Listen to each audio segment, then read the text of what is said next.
We've been engaged for a while now, and we haven't actually planned the wedding for various reasons that my fiancé has given me. I've come to realize that I'm okay with his excuses because, at this point, I don't think I'm ready to marry him. I have some hesitations due to serious conversations we've had regarding parenting, lifestyle, and in-law interactions that we have had. Even if after the conversation he agrees with me, I'm still concerned that we are on different pages, and the marriage might not work out. 1. As far as parenting goes, he wants to be very hands-on and push the kids to be doctors like himself. There isn't any room for other career paths because he deems them inferior. I told him that they will resent him for deciding their life for them, but he said, I'm immature for not wanting the best for them. 2. As far as discipline goes, he thinks you should take the eye for an eye approach even when they are toddlers. For instance, if the toddler bites you, you bite the toddler so they know what it is like and don't do it again. I told him this is child abuse and you will get child services called on you. He finally came around to say he wouldn't do that. 3. He doesn't really like traveling, but it is important for me to go to different countries before settling down with children. I want to go to Japan, Europe, Canada, the Azores Islands, and Iceland. He is pushing for kids in the next 2-3 years, and I am frustrated because it makes me feel like the aspirations I have for myself won't come to fruition due to his desired timeline. 4. We currently live in a male one-bedroom apartment, and I told him that planning for kids right now doesn't make sense until we have more space. He agreed and said we can look for a house. After looking for a house since last October, we have yet to find one that meets all of his standards. He basically wants a $2-3 million house for a discount and for 50-60% of the price. 5. He is rude about my family and doesn't like interacting with his in-laws, but insists I tolerate his family. His family and him get in screaming matches every time we visit them in a different state.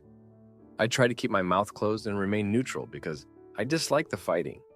He has now mentioned that they are wanting to move to our city to help raise the kids. I find this to be a nightmare because he fights on the phone with them 50% of the time and has hung up on them or been hung up on due to the fights. I don't see how adding this strife to our everyday life is helpful. Once they live in the same city, it is like a green light for them to be with us all the time, even though he said they will visit once a week. 6. My last major issue is him pushing for kids at all. I want kids, but with our current dynamic, I'm afraid it's going to all fall on me. We both work 9 to 5 MF. When he comes home, we eat for an hour, and then he sleeps until 9 to 10 p.m. at night. That means all day while I work from home, plus evenings will fall on me to care for the kids. He claims he won't take these naps anymore, but I don't know if he can. He's really grumpy when he doesn't get his nap, and I feel like he will yell at me all the time.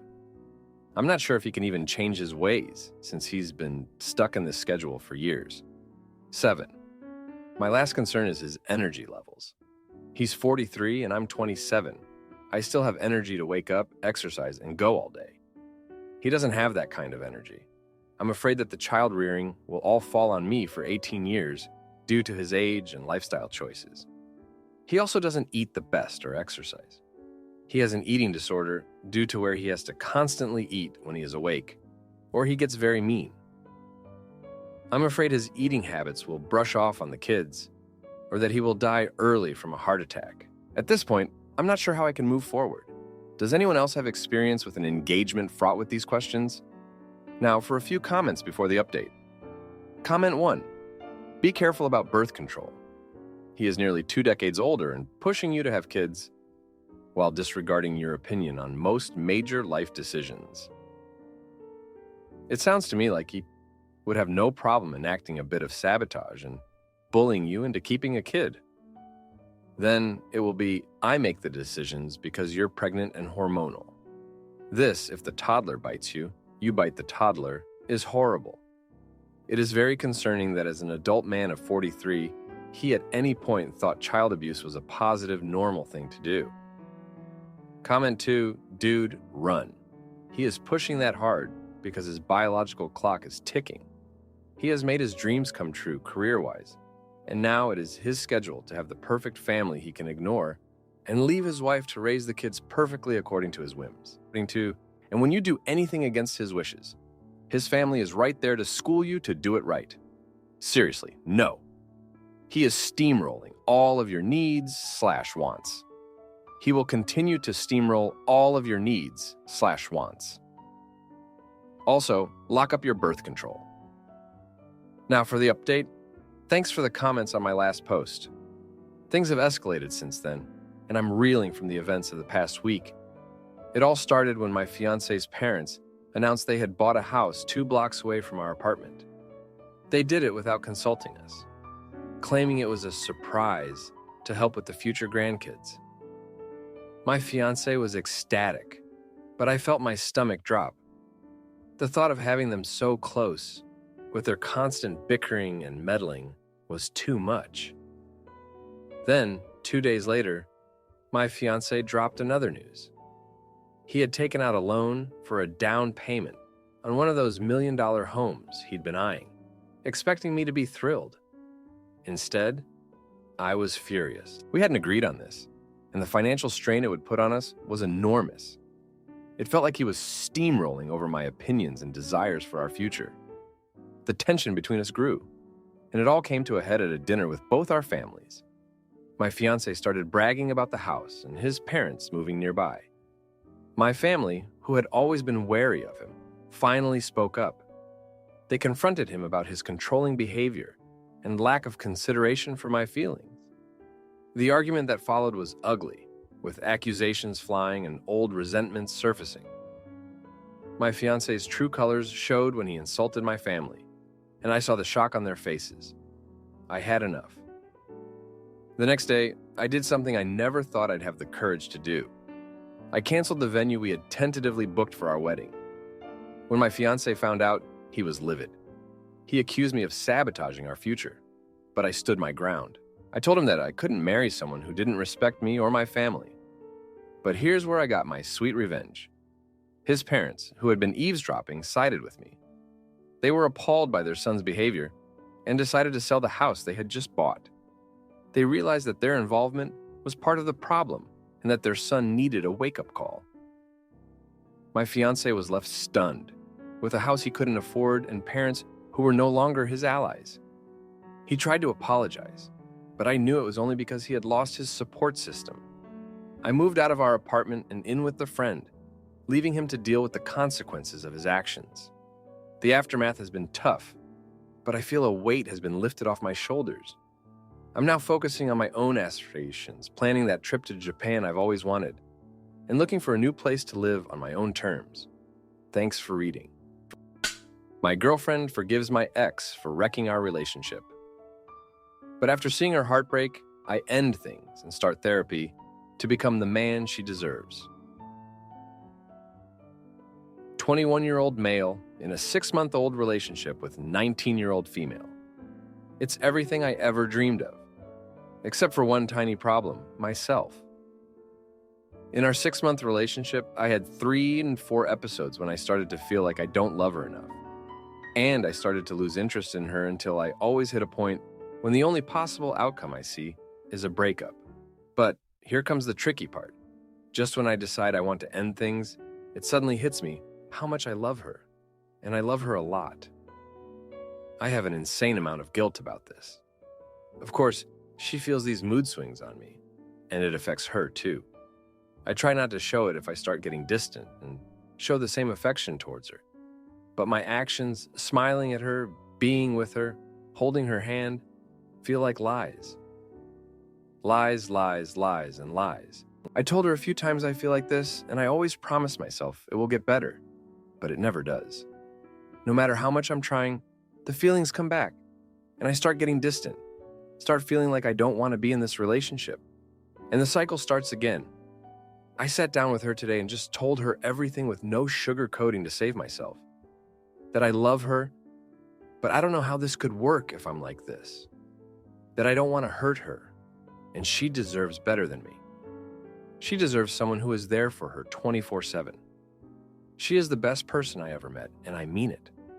She always handles things calmly. She's never mad, never lets her feelings affect other people. She's always there for me, day and night, in my best and in my worst. In no way do I deserve someone like her.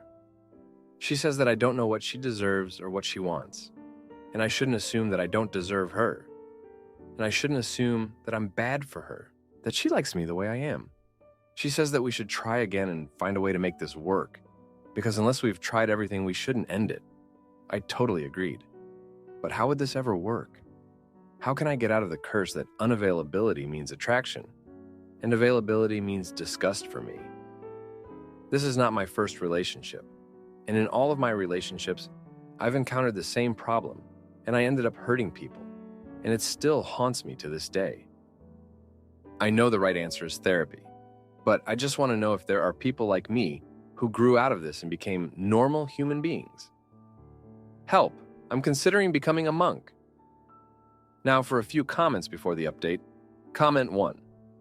To get even more specific than avoidant attachment, which you definitely have as others have said here, I would look into relationship anxiety. There are some wonderful free and cheap resources online for it. I love Anxious Love, Coach, and Sarah Yudkin. This link specifically provides resources for relationship OCD, which is a more specific thing, but they will definitely be helpful for your issues too. For what it's worth, I was 19 years old when I first grappled with this issue myself. I'm a classic anxious avoidant LOL. I'm almost 30 now, and I promise you are capable of changing this behavior and changing your experience of relationships along with it. Comment 2. How can I get out of the curse that unavailability means attraction and availability means disgust for me? Honestly, probably with therapy. A lot of times, this dynamic is driven by you being afraid of being vulnerable. You go for people who are unavailable because it allows you to stay distant and safe. And then when you get too close and more feelings get involved, you push the person away to avoid opening up. Part of this will change as you continue to mature, but being conscious of this dynamic and doing some introspection about what may be driving it will help the process along. You might have to teach yourself how to get comfortable with being more emotionally available and vulnerable in order to have successful relationships. Now, for the update, thanks for sticking around. So, where do I even start? The past 2 weeks have been interesting to say the least, and not the fun kind. After our heart-to-heart, things were okay for a bit. We tried, really tried, but then, out of nowhere, my ex showed up. Yeah, the one I never really got over. She heard through the grapevine that I was dating someone new and decided she had made a mistake in letting me go. Classic, right? She wanted to talk and said she still had feelings for me. It was like a bad movie, and I was the idiot who couldn't find the exit. I didn't want to see her, but she was persistent. Showed up at my work, my favorite coffee shop, even at my apartment. It was overwhelming. My girlfriend noticed something was off, and I had to come clean about my ex. She was hurt, obviously. Who wouldn't be? But she didn't scream or throw things. She just looked at me with a disappointed gaze that made me feel about 2 inches tall. Then my ex did something I never thought she would. She apologized to my girlfriend, in person. Said she was sorry for all the chaos she caused. It was a bold move, one that threw us all off balance. My girlfriend, being the saint she is, forgave her. But I could see the toll it took on her, the strain in her eyes. We tried to move past it, but the damage was done. My girlfriend started to pull away, and I couldn't blame her. I was a mess, caught between the past and the present, unable to give her what she deserved. It was like watching a train wreck in slow motion, and I was the conductor. Then, as if things couldn't get any worse, my best friend got into some serious trouble. Legal trouble. The kind that could ruin his life. He needed help, and there was no one else he could turn to but me. I was torn between supporting him and not dragging my girlfriend into the mess. But she found out anyway, and instead of running for the hills, she stood by me. Helped me find a lawyer for my friend. Stayed up late talking about strategies and whatnot. She was more involved than I ever would have asked her to be. It was during one of those late-night sessions that I realized how much I had put her through, how she had been there for me through thick and thin, even when I didn't deserve it. And that's when it hit me. I had to let her go. Not because I didn't love her, but because loving her meant wanting the best for her. And I wasn't the best, not by a long shot. I told her. Told her that she was free, that she didn't have to deal with my baggage anymore, that she could find someone who would give her the world, the way she gave me her heart. She cried. I cried. It was a mess. But in the end, she hugged me and thanked me for being honest. So here I am, single again. My ex is out of the picture, my best friend's trial is coming up, and my now ex-girlfriend is out there, hopefully finding someone who can give her what she deserves. As for me, I'm starting therapy next week. It's time to deal with my issues, to break the cycle. Thanks for reading. My boyfriend let himself go and his ex caused drama. But when he quit therapy, I left and showed him what he lost. I am a proofreader who specializes in preparing amateur essays for spoken competition. My only job is to change parts of the text that do not make sense when read aloud. Here's the corrected text. I'm 21 years old and I'm not physically attracted to my boyfriend anymore, even though I love him deeply. I don't think there's anything I can do besides offer support in reality. So this is mainly just me getting stuff off my chest because I could never tell him that I'm not physically attracted to him right now. It's not even him, he's very attractive to me. It's just that he refuses to take care of himself. To start this off, I'm not shaming anyone with depression. I've experienced it myself, and I understand how it makes you feel and what it does to your motivation. I've been in his shoes, but it's something I always kept under wraps around other people, especially significant others. So I don't fully understand or relate, to be honest. When we first started seeing each other, we were both in the process of losing weight. He quickly stopped, but it's never something I would push on to someone. So I just let him know he's always welcome to join me and leave it up to him, and just getting things back together like jobs, mental health, etc. But I feel like after we moved in together, because everything was going so well, not only for us, but between us, he gave up on himself. He doesn't force me to cook or clean for him or anything like that. He just won't take care of himself. He doesn't shower unless it's been days, and I finally say something, which I always feel really bad about, but it gets bad. He won't brush his teeth. I even bought him all kinds of different toothbrushes and types of toothpaste to find one he likes. And he won't put on his deodorant, ever. I can always smell him, but I try not to say anything. I'm just really sensitive to smell, so it gets to me sometimes. It's a little embarrassing when we go out, but I generally stay quiet. He used to get all fresh and done up when we would go out, but he gave up on it after we started living together. Or maybe it got harder to hide. I keep myself clean, brush my teeth, shower, etc. regularly. And I try to have him do it with me, so it's not as much of a chore, but it really only works half of the time. I don't know how to bring this up to him. His lack of hygiene and care for his body has been a huge turnoff. Even though I love him, I'm no longer physically attracted to him. In the nicest way, I can say this: he grosses me out sometimes. I feel so awful for even thinking that. I keep suggesting we exercise together and that he stops eating fast food again. His weight is a big trigger for his depression, and he constantly expresses to me that he wants to lose it. I'm already doing it, thought it would be funner together, I guess. I just don't know how to bring this up to him without hurting his feelings. And the last thing I'd want to do is make his mental health worse. I just don't want him to go through this. I remember how much worse a lack of self-care made my depression. He deserves to be able to put that effort into himself and to be clean and happy with himself. Not even for me. I just want him to have that respect for himself, you know? He really deserves it. He's a great person. How do I help him? Can I even help? I'm no doctor. All I can do is offer my support with his mental health when he needs it. But I really love him, and I'd hate myself forever if I let this relationship go over something so fixable. Now, for a few comments before the update. Comment 1. Is he in treatment for his depression? He needs to be. Is he employed? This is probably an issue at work, too. Even people who work remotely need to be presentable on video calls. It's not just about attraction. It's a major health issue, his teeth, and it's a sign of a major mental health problem that needs treatment. Comment 2. Frankly, the longer this goes on, the more you're enabling it. By tolerating his gross behavior, which has a negative impact on you, and not saying anything, you're implying that what he's doing is fine and okay. Why are you so concerned about not hurting his feelings, to the point of completely ignoring your own feelings? Now for the update. Thanks for sticking around to hear more. So, things took a turn for the worse. My boyfriend lost his job, and it hit him hard. He stopped even pretending to look for another one. I was working double shifts to keep us afloat, and every time I came home, he was either sleeping or playing video games. The house was a mess, and I was exhausted. I tried talking to him, but he just shut down, wouldn't say a word.